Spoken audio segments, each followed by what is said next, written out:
Oh, you're still here? Don't overstay your welcome. Ordinary people should live in places that suit them. Now, I will pay $1,000 for the mortgage, so please leave.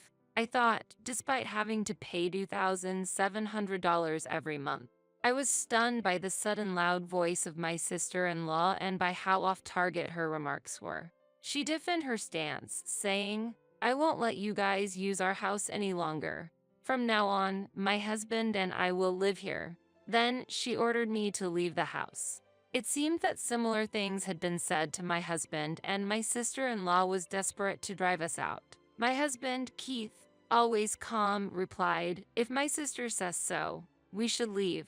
I decided to accompany him and leave the house. An unexpected future awaited my sister-in-law and her husband after they drove us out. A month after we left, they learned of the reality that awaited them. My name is Vanessa. My husband and I are a working couple. The incident where my sister-in-law came to our house and tried to drive us out began when we started living with my in-laws. At that time, my sister-in-law Rachel was accompanying her husband on his overseas assignment and was not in the US, leaving her parents alone. During this period, my in-laws began to wish to live with us in their house. Living together.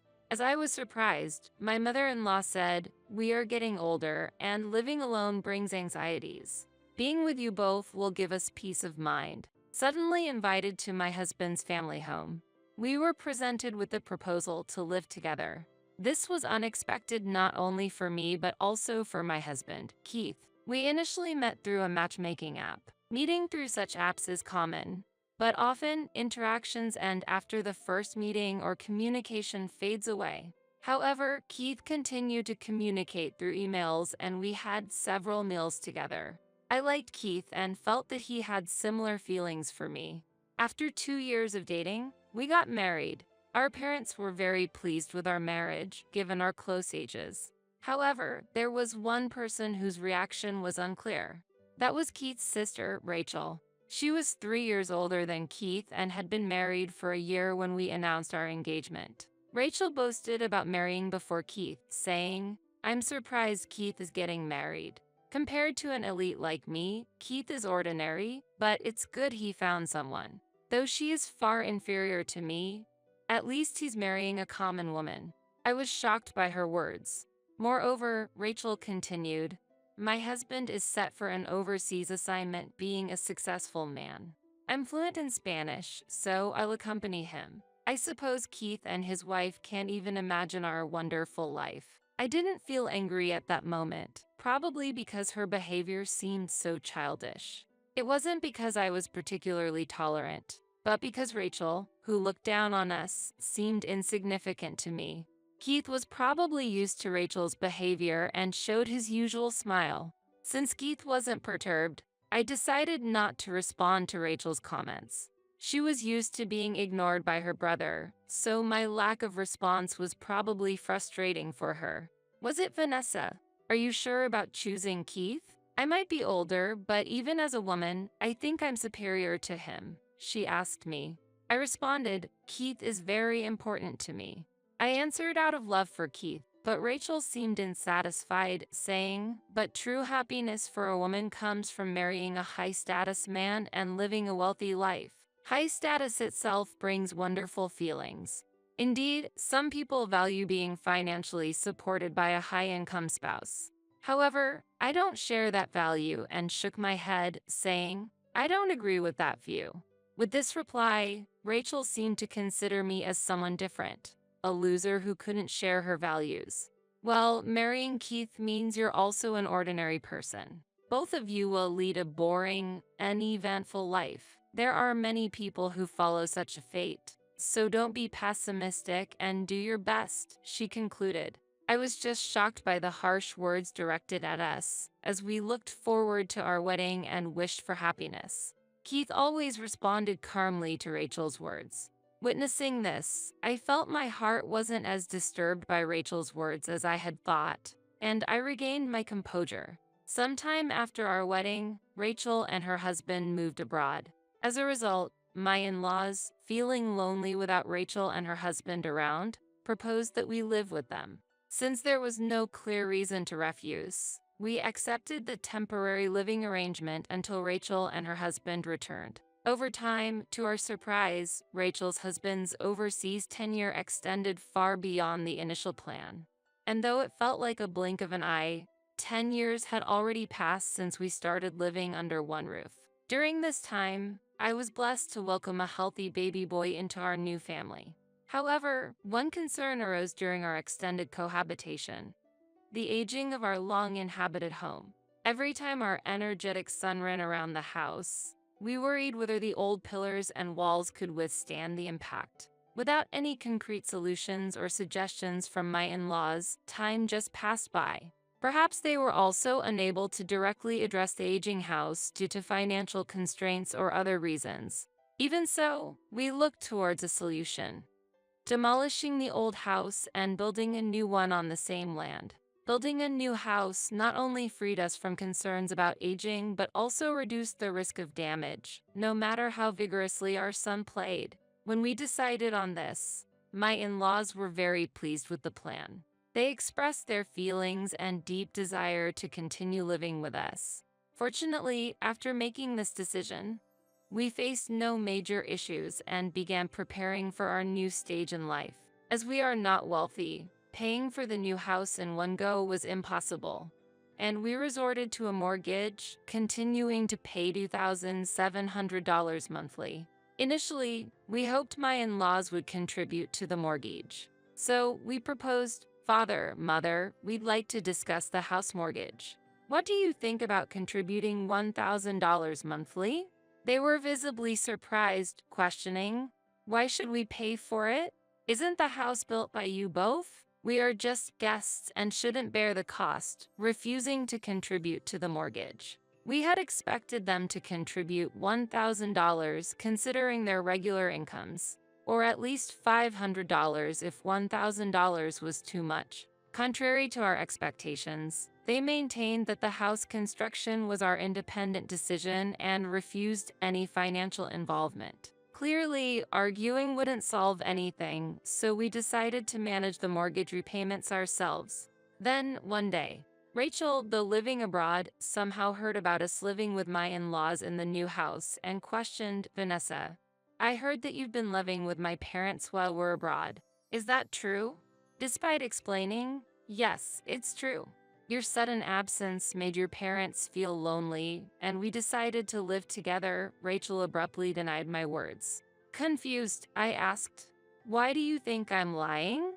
She claimed, "Because you and Keith are just ordinary people. There's no way you'd live with my parents. They rely on our elite family." Rachel, who quit her job to become a homemaker abroad, considers herself elite, a concept I find hard to grasp. She taunted, "See, you can't argue because I'm right," leaving me with a wry smile. Despite all her misplaced assertions, I was unsure how to react to her confident demeanor. "By the way, we're planning to return to the US next month." "Oh, you're coming back? I'll let your parents know." Since starting their overseas life, Rachel and her husband rarely visited their home, and they hardly came by even when in the US. My in-laws would surely be happy to hear of Rachel's return. "No, it's not just a visit. We'll be living in that house from now on." "What do you mean?" "That means you're no longer needed there."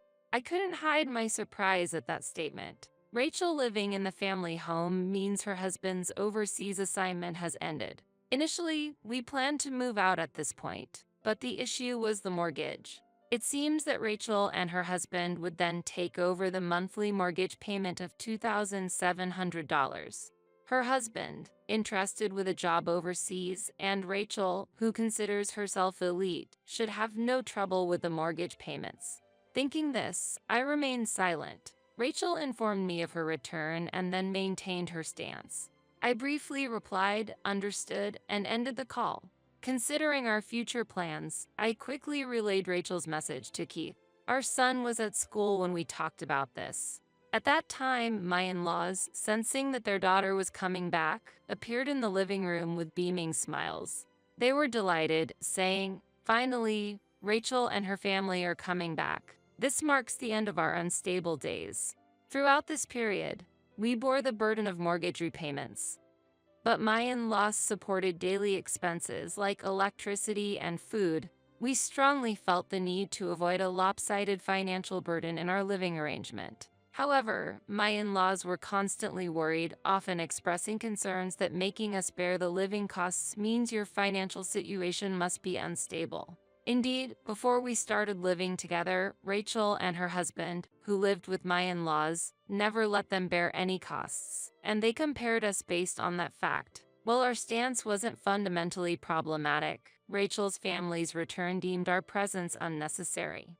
From the beginning, Keith and I saw Rachel and her husband's return as the end of our temporary shared living. Hence, we started preparing for our departure. Now, the responsibility for the mortgage payment will shift to Rachel and her husband, significantly reducing our burden.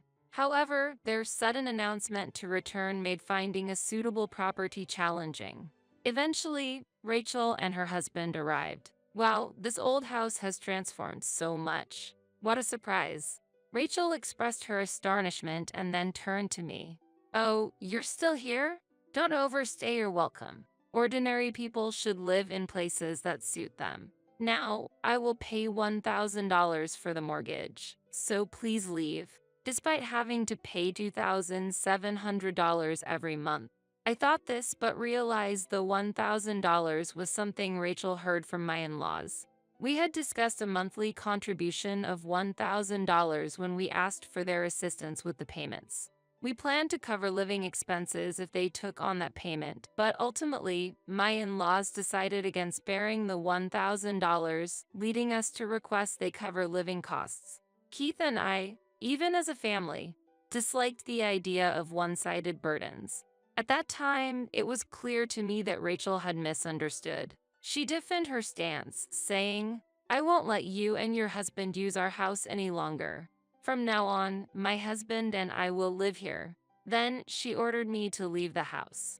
When Keith returned from work that day, Rachel said similar things to him, desperately trying to kick us out. Keith, always calm, replied, "If my sister says so, we should leave." I agreed with him. We were already planning to leave, not rushed by Rachel. But there were things to settle before departing. There's still a remaining mortgage debt, so we'll leave it to you and your husband. Keith said that as he presented the mortgage documents. Sure, the monthly payment is easy for us. Rachel and her husband easily agreed to take on the mortgage repayment responsibility. Seeing this, we decided to leave the house and felt relieved. We always thought a shorter term of shared living was preferable, especially considering our growing son. We also wanted to avoid living with somewhat impolite in-laws. On moving day, Rachel commented, "So you're finally leaving. I heard from our parents. You've been letting them bear the living costs, haven't you? How does a couple with a child manage in such a situation? Have you been raising a child without money?" Bo criticized. We were too busy with the move to our new home to dwell on her words. We just didn't have the time to listen. Watching us busy with the moving process, Rachel was muttering, "How presumptuous." Yet, we managed to settle into our new home. During a busy period, my in-laws were very happy with Rachel and her husband's return, celebrating without showing much interest in our relocation. Rachel seemed to sense that our quick departure meant we did not want any future issues with them. We chose not to disclose our new home's location to my in-laws or Rachel and her husband, effectively avoiding the possibility of them intruding. About a month after we left the family home, I received several calls from Rachel. Since I noticed the calls late, I hurried to answer and found a confused and agitated Rachel demanding, "What in the world is this? What's with the $2,700 monthly mortgage? And why are my parents saying they have no money?" Actually, Rachel was under the impression that we had been paying $1,000 monthly. However, we thought this misunderstanding was cleared when her husband checked the relevant documents during the mortgage transfer and signature process. We believed that no one would overlook important documents regarding their future home. But wasn't it clearly stated in the documents that the monthly mortgage payment for this house was set at $2,700? What? That must be a joke. Suddenly $2,700. Rachel panicked. I thought that you and your husband, being high-income elites, wouldn't need to worry about the amount, I said honestly, and Rachel, with a faint voice on the phone, started, well, actually, I'm not working right now, and my husband has just returned from overseas after causing some problems. Our income has decreased compared to before. I was frankly surprised that she, who had acted superior when driving us out of the family home, couldn't even afford the monthly repayments we had been making. Moreover, Rachel had more troubling news. Why are my parents saying that they are in financial trouble? Weren't they supporting you by bearing your living expenses? Oh, you thought so? Actually, we were covering the full mortgage, only hoping they could help a bit with living expenses. But we didn't receive much financial help from them. They spend their money at the casino almost every day. Casino. Yes, casino. It seems my in-laws weren't into gambling before we started living together.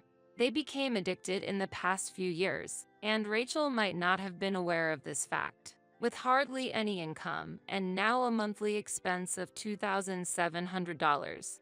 I was counting on my parents' money, and now there's none.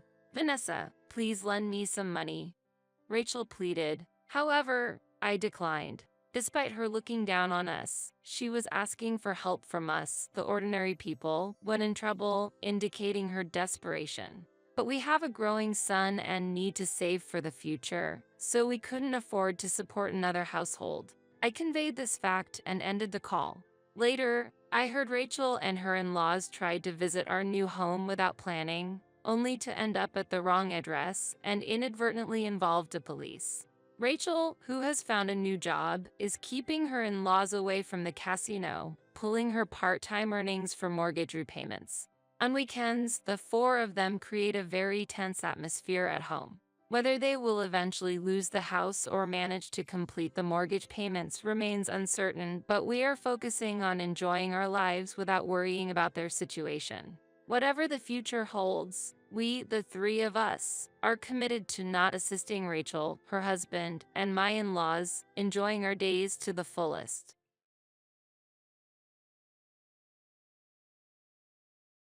My sister's remittances are just like a child's allowance, aren't they? Haha. If you can, try stopping the payments. Haha.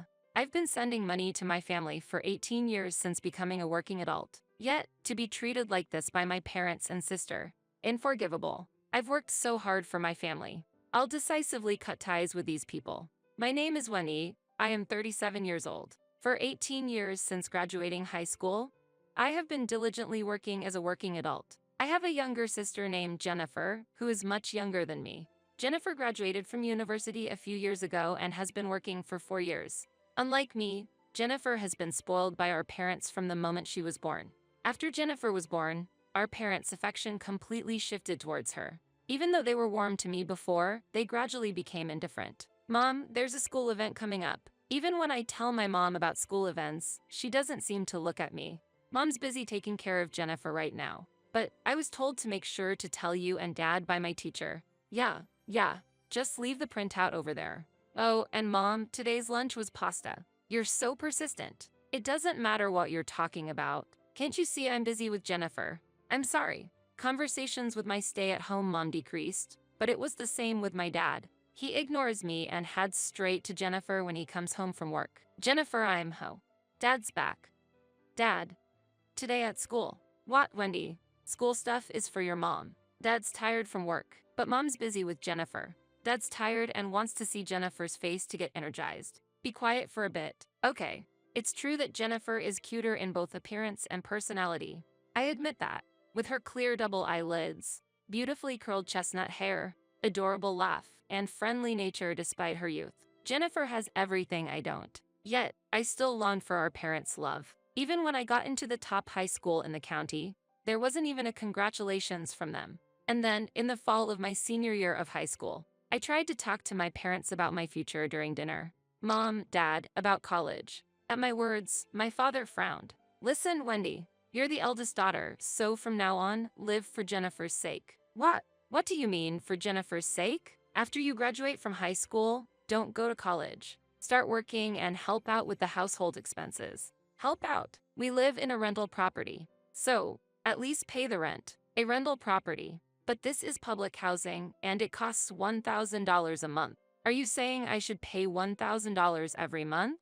If you become a full-time employee, that should be possible. Wait a minute. With my current grades, I could easily get into a national university, I've been told by my teacher. Then, my mother, who was next to him, interjected. National university? What's the use of someone ordinary like you going there? Not you too, Mom. There's something I want to study. So, no way. Jennifer is still young and will need a lot of money for her going forward. We can't afford to spend any more on you. But there are scholarships, and I'll make sure not to be a burden on the household finances. I'll work part-time and contribute money to the house. Please, you're really persistent. As your parents, we are saying it's not possible. Children don't have the right to defy that. That's so unfair. Despite my homeroom teacher pleading with my parents several times, they never changed their minds. In the end, I gave up on going to college, obtained some qualifications, and started working as a full-time employee at a local small to medium-sized enterprise. Though the company was small, my qualifications came in handy, and I was able to earn a decent salary even as a high school graduate. Since moving out in my third year of working and living alone, I've continued to send the designated rent to my parents, while being frugal with my own living expenses. Even so, I finally got married, albeit later than most. To inform my parents, I returned home for the first time in a while.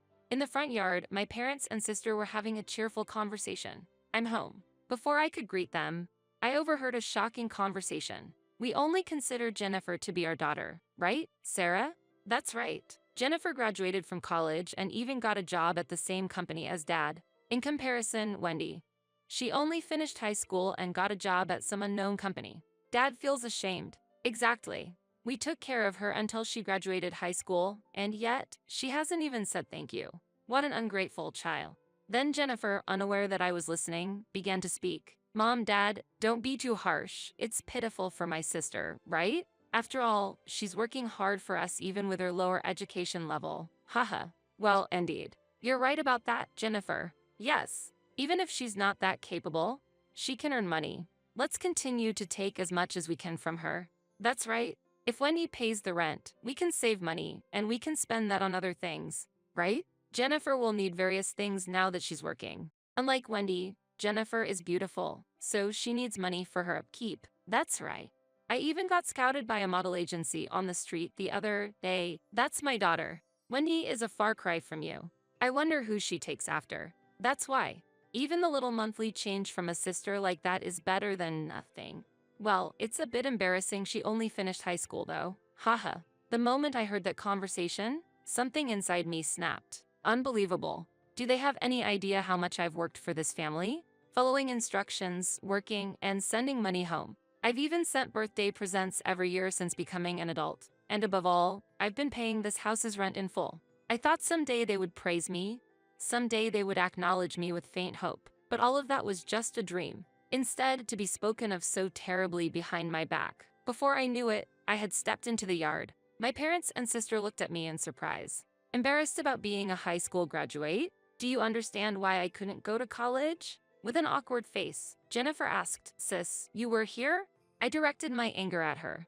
I was told by Dad and Mom to work for your sake, you know? I really wanted to go to college. There was so much I wanted to study. I didn't know that. Jennifer retorted just as defiantly. Can you stop getting mad for no reason? No matter how much you yell at me, it won't change the fact that you have a low education level, so stop acting so high and mighty. Haha, how can you say such things? I heard the conversation earlier. You all just see me as a convenient source of money. Jennifer snorted with laughter. Took you long enough to notice? Sis, being a high school graduate is embarrassing for us, you know? The only useful thing you can do is earn money and send it home, so stop being so proud. Haha, will you stop it? As I moved to push Jennifer away, Dad stopped me. Then he coldly said to me, Hey, Wendy, what are you doing to your sister? Have you lost your mind? Not only are you low educated, but your character has fallen too? Wait, Dad, you're the crazy one. It's all because you and Mom have always prioritized Jennifer. That's natural, isn't it? Jennifer is the cutest. From the moment Jennifer was born, we lost interest in you. What? What's that supposed to mean? Aren't I just as much a daughter to you and Mom as Jennifer is? Shock and anger made tears well up in my eyes. Seeing this, my parents coldly said to me, "A daughter? We don't think of a high school graduate like you as our daughter. Don't come back to our home with such low education." Just like Dad said, don't get ahead of yourself just because you put in a little money. Oh, is that so? I glared back at my parents. If that's the case, I guess I don't need to send money anymore, right? Yeah, that's fine. You were never part of the family to begin with. Well then, let's cleanly cut ties here. Dad and Jennifer are working, and Jennifer is at the same company as Dad, after all. You won't need my help, will you? Haha. Then, my sister Jennifer too flashed a malicious smile. The money you send home is just like a kid's allowance, right? Haha. Try stopping the payments if you can. Haha. Oh, is that okay with you? I'll really stop sending money, you know? Dad and Mom said they want to cut ties, right? It's embarrassing to have a low-educated sister like you. If this means we can cut ties, then maybe it's actually lucky for us. Understood. Then, I'll gladly do just that. I'll never have anything to do with you at all again. I told everyone that and left my family home. And so, without even sharing the news of my marriage, I severed ties with my family. 6 months later, I received a call from my father. Reluctantly, I answered the phone, and my father said in a panicked tone, "Is that you, Wendy?" "It's me, your dad." "I know. What do you want? Help me, please." "Huh? What do you mean? I thought we had cut ties." "Don't say that. I'm really in trouble right now. Could you please start sending at least the rent again?" "What are you talking about? Have you forgotten that you said my money was just like a kid's allowance?" "I was wrong back then. I apologize. Please, our family might fall apart at this rate." Hearing that, I couldn't help but snicker. "Ah, that's right, Dad. You got fired from your job, so things must be tough, huh? What? Your company was acquired by another company, right? Plus, it turns out you were embezzling money, so getting fired was only natural." "What? How did you know?" "Because the company that acquired yours belongs to my husband." "What? Husband?" "Yes, my husband was the next CEO. His father's company had acquired the one where my father worked. During that process, my father's embezzlement came to light, and he was immediately fired. I was aware that my husband was going to be the next CEO, but I didn't know about the company's situation. Then my husband mentioned there was an employee who embezzled money at the acquired company, and coincidentally, he had the same last name as Winnie. Curious, I looked into it and found out that the employee was my own father. After stopping the remittances, I had been looking forward to my family facing difficulties. However, embezzlement was a pitiful act. There's no doubt they were struggling financially. The $1,000 rent I stopped paying must have been a significant blow to them. After I finished explaining, my father said in a trembling voice, "If you knew, why didn't you reach out to help? Why should I have to reach out? You're my daughter. Not just me, but your mom and Jennifer are struggling too. Don't you want to help your family?" No, not at all. I don't feel even a shred of desire to help you." "What are you saying?" It seemed my father had put the phone on speaker as my mother and sister began to blame me together. "Come on, Wendy. Enough is enough. In a situation like this." "That's right, Cess. From what you said, isn't your husband the son of a CEO? You must have quite a lot of money, right?" I sighed deeply on the phone. So what if I have money? And that means I should help you?" "Of course. Your family is in trouble. Cess, you know, right? I'm working at the same company as Dad. Dad's embezzlement has spread throughout the company, and I'm isolated there. I don't care about that. Plus, we cut ties months ago. And now what? Being a family only when it's convenient for you, expecting help now. Isn't that too convenient? Are you stupid?" Truth be told, I was furious, and now all three of them started yelling at me. Enough is enough. We'll retract the disownment. So, start sending money again right away." "That's right. We raised you until you grew up, so you should properly show your gratitude." "Sis, the family is in trouble. Do something as an older sister." Their selfish demands made me feel nauseous. Taking a deep breath, I lashed out at them. "Hey, enough with this family nonsense. I've already cut ties with you, and I have no obligation to help you.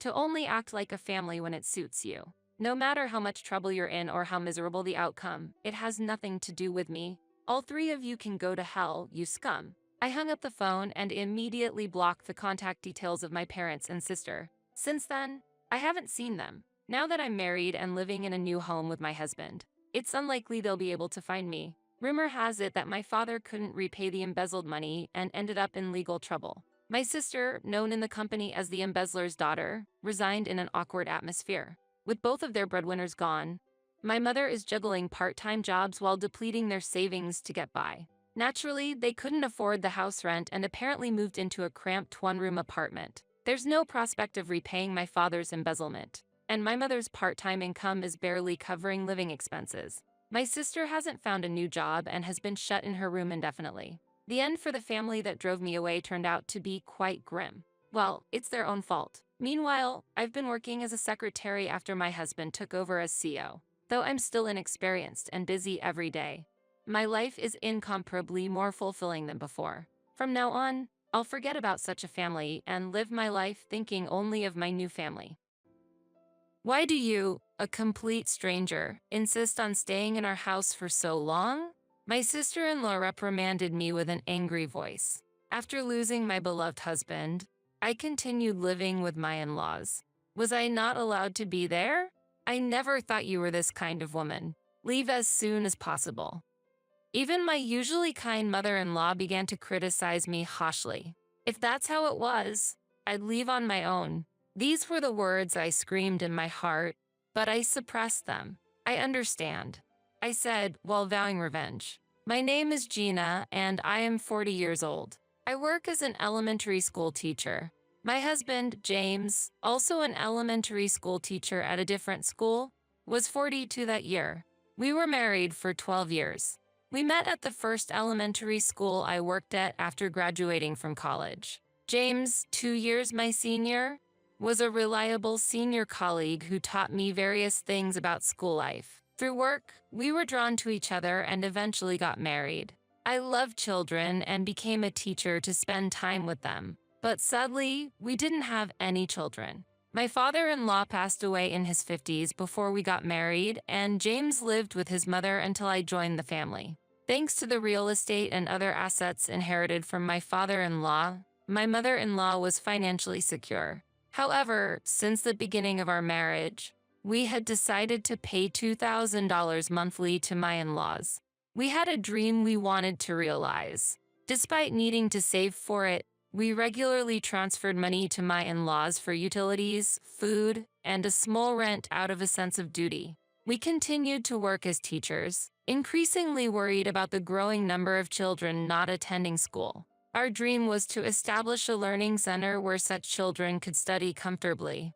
James' older sister, Mary, who is 3 years older than him, is married and lives in another state. My sister-in-law has a son, but he left home last spring for studies, so it should be just the two of them now. Although living about an hour's drive away, my sister-in-law visited every weekend, asking my mother-in-law for financial help. My son's tuition is short. Can you help a little? My sister-in-law would softly ask, "Really? It can't be helped. How much do you need?"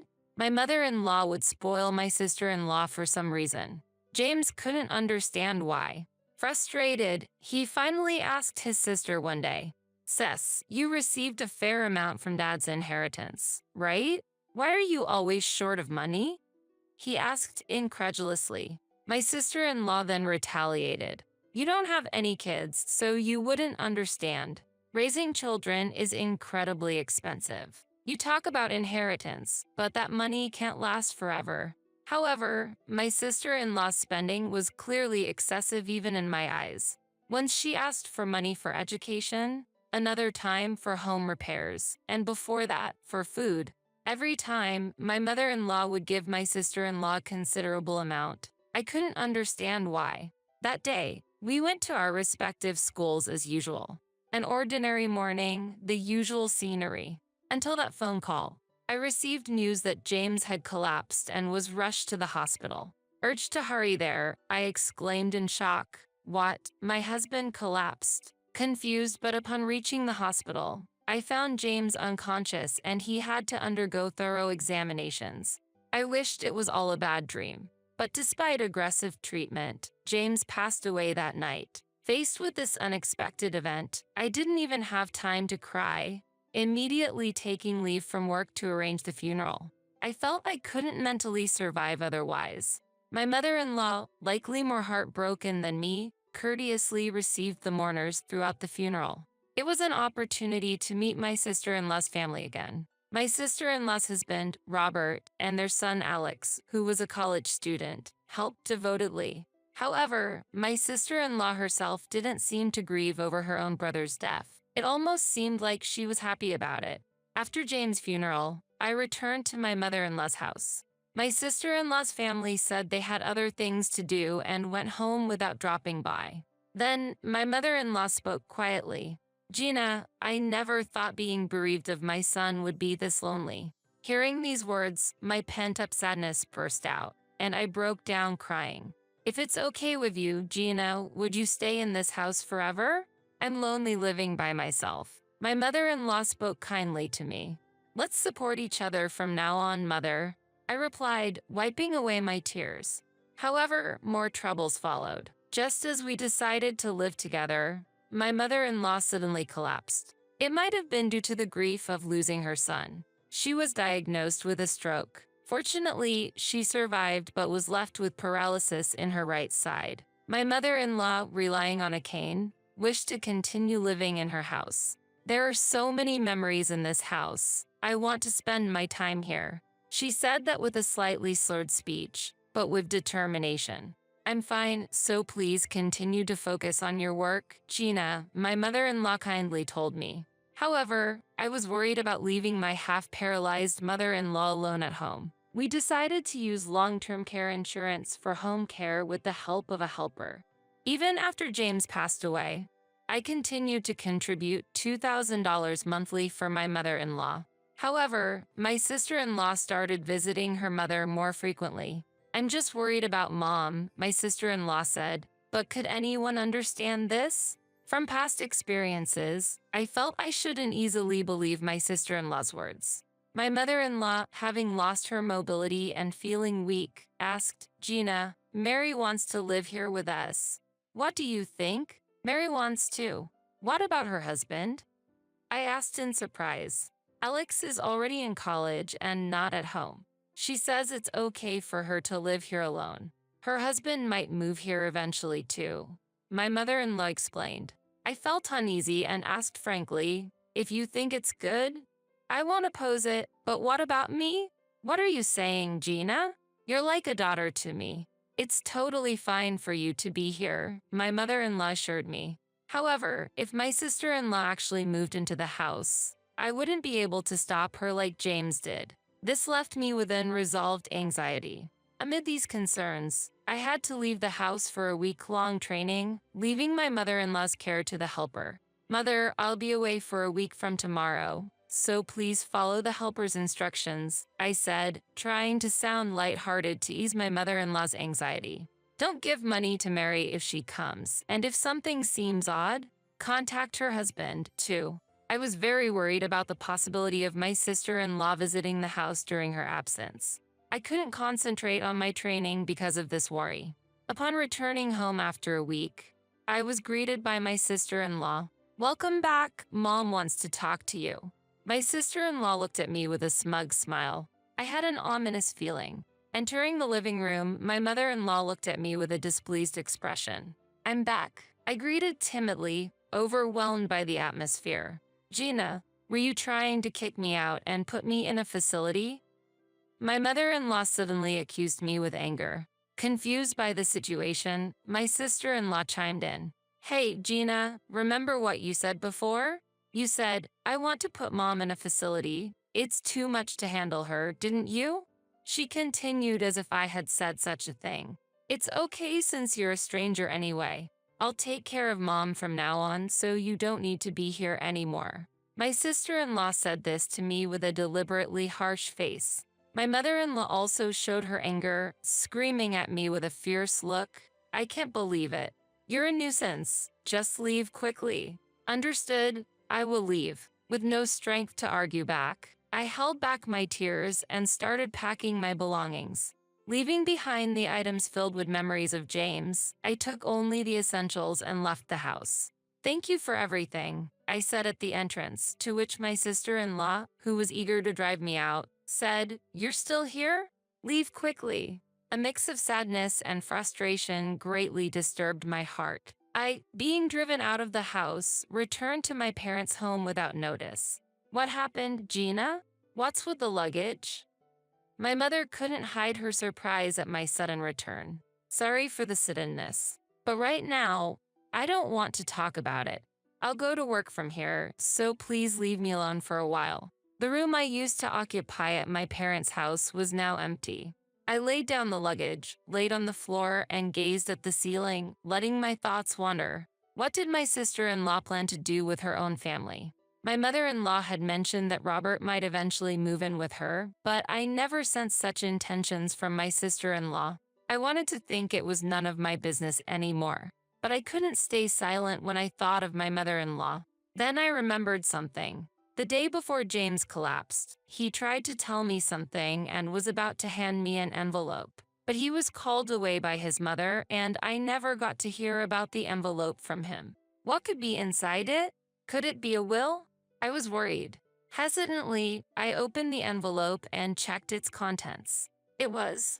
Seeing what was inside the envelope, I was astonished. The next day, I left for work from my parents' house, reported my training to the principal, returned to my duties, and ended the day as if nothing had happened. Excuse me, I'm leaving now. I said that as I prepared to leave, and a colleague said to me, "You must be tired from the training. It must have been tough losing your husband. Don't overdo it." However, the reason I was in a hurry to get home wasn't due to fatigue or the sorrow of James' death. I needed to contact Robert and ask about the situation with my sister-in-law. Considering it might turn into a serious conversation, I was hesitant to use my personal phone in a public place where anyone could overhear. On my way home, I sent an email to Robert expressing my desire to talk to him in person. "I have something to talk about regarding my wife, too," Robert replied immediately. When I got home, I locked myself in my room and called Robert. Robert seemed to have been waiting for my call and responded immediately. "Gina, I'm glad. I was just about to contact you," Robert started with a relieved voice. I told him about Mary staying at her mother's house and went on to explain that she was making false claims. I told him that I had been accused of trying to take over the house by sending my mother-in-law to a nursing home based on her lies, and as a result, I was driven out of the house. "Really? Where are you now?" Robert asked in surprise. I replied that I was at my parents' house then and detailed everything that had happened since the funeral. "I'm really sorry about that," he apologized sincerely. "No, Robert, you don't need to apologize," I responded. My sister-in-law had a history of leaving home without notice and spending money freely, which seemed to have intensified since her son Alex went to college. "Wait, Mary was receiving money from her mother? What happened to that money?" he asked. I knew my mother-in-law had been giving my sister-in-law a significant amount of money, but I thought Robert knew about it. "I haven't heard anything about that. I've been paying for Alex's tuition, and our family has always been in a tight financial situation." Robert replied, sounding surprised. "Actually, I have a request. Could you come to my parents' house next Sunday?" I proposed. I felt a bit presumptuous making such a request, but I decided to try it. Their house was about a 30-minute drive from my parents' house and was on the way to my mother-in-law's house.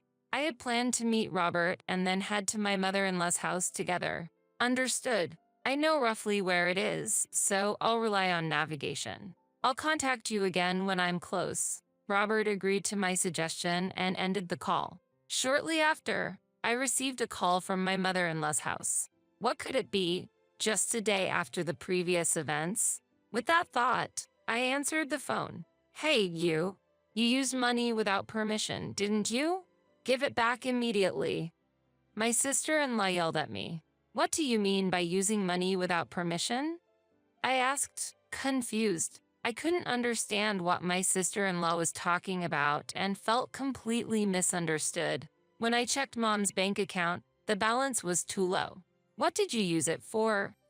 My sister-in-law pressed, but I had certainly not done such a thing. It's true that I forgot to deposit the planned $2,000 due to being preoccupied with my mother-in-law's illness and caregiving procedures, but I never withdrew money from the savings without permission. Is there some misunderstanding?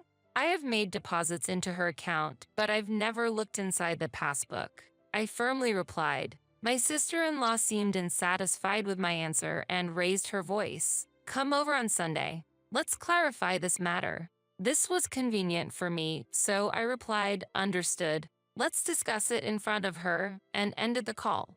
On the planned Sunday, Robert arrived at my parents' house earlier than expected. Oh, you are? My mother said, surprised at Robert's sudden appearance. Yes, he's the husband of my late husband's sister. Mom, you've met him before, haven't you? I explained. My mother couldn't immediately recall who he was, but eventually remembered, yes, I've seen him before. Seeing my mother's realization and joy, I explained, actually, I wanted to consult him about my husband's family matters. After leading Robert to the living room and briefly exchanging greetings, I took out an envelope. I want you to see this. The envelope contains several photos and a report. As I spread the photos and the report in front of Robert, he exclaimed in surprise, "What? This is?" The photos showed my sister-in-law with a young man, enjoying herself at a nightclub and heading to a hotel. The report, from a detective agency, detailed evidences of my sister-in-law's expenses. James entrusted this to me before he passed away, and since he died before we could discuss it, I only recently looked at it. I explained the situation to Robert. James had suspected his sister of reckless spending and had secretly commissioned an investigation. He intended to discuss the results with me, but passed away before he could. Robert trembled with anger at the photos. I thought she was frequently leaving the house, but to think she was doing this. With a sigh full of indignation, Robert said, "Gina, can you come with me right now? This situation can't be ignored." I had intended to do so from the start and nodded immediately. 30 minutes later, we arrived at my mother-in-law's house and rang the doorbell. "It's Gina, I've come as promised," I said, and soon heard my sister-in-law's annoyed voice. "How long do you plan to make me wait?" The sound of unlocking the door came, and the door opened. "Come in." My sister-in-law greeted us, but upon seeing Robert, she tried to close the door. Robert quickly grabbed the doorknob. "Mary, we need to talk. Can you listen for a moment?" he said, holding the door. His voice was calm, but his anger was palpable. My sister-in-law struggled to close the door but couldn't overpower the man's strength and eventually had to leave it open. "Fine. What do you want?" She said that while allowing us to stay at the entrance, seemingly not wanting my mother-in-law to be aware of Robert's unexpected visit. "Is that you in these pictures? Who's the man next to you?" Robert asked, confronting his wife with the photos. "Where did you get these?" "No way." Mary was shocked upon seeing the photos. "Do you remember?" "Well, who is this?" "Answer me." Robert, usually mild-mannered, pressed his wife. "Just a friend. Can't I have young friends?" My sister-in-law retorted defiantly. "A friend? Don't lie, I know everything." Robert yelled at her. "Why? Who told you?" Realizing my sister-in-law could no longer continue her lies, she looked defeated. "Your late brother James was concerned about your spending and had it investigated." Robert calmly revealed the truth. "You demanded money from your mother and squandered it all on a nightclub." "I'm aware of the entire situation," Robert continued, trying to contain his anger. "It's hard enough to pay for Alex's tuition, and you exhaust our living expenses and still dare to ask for more money? What a comfortable life, huh?" He continued, his voice filled with rage. His anger did not subside. "That's enough. I don't care if you leave us. We're getting a divorce," he coldly declared to her. "Eh? What?" My sister-in-law muttered in shock. "Didn't you hear me? We're getting a divorce. I'll send the divorce papers later, fill them out, and send them back," Robert stated bluntly. At those words, my sister-in-law collapsed onto a seat. Later, my sister-in-law and Robert proceeded with the divorce through a lawyer and ultimately finalized it. They agreed to consider her spending at the nightclubs as a reason for compensation and to share the payment of Alex's tuition until his university graduation. However, there was a possibility that she might default on the payments. So they agreed that a lawyer would collect the payments monthly. After receiving her share of my father-in-law's inheritance, my sister-in-law had squandered it all on her expenses at the nightclub and then set her sights on my mother-in-law's property. But she found the bank account balance to be lower than expected, and her plan failed. In fact, it seemed that the money James and I had been giving my mother-in-law was used for living expenses and given to my sister-in-law as she demanded, leaving almost no savings behind. My in-laws' house belonged to my mother-in-law, and there was probably no more money left to give to my sister-in-law unless the house was sold. I learned from the caregiver that my sister-in-law, realizing her failure, had abandoned my mother-in-law and left. Meanwhile, my mother-in-law continued to live a modest life alone, with the help of the caregiver.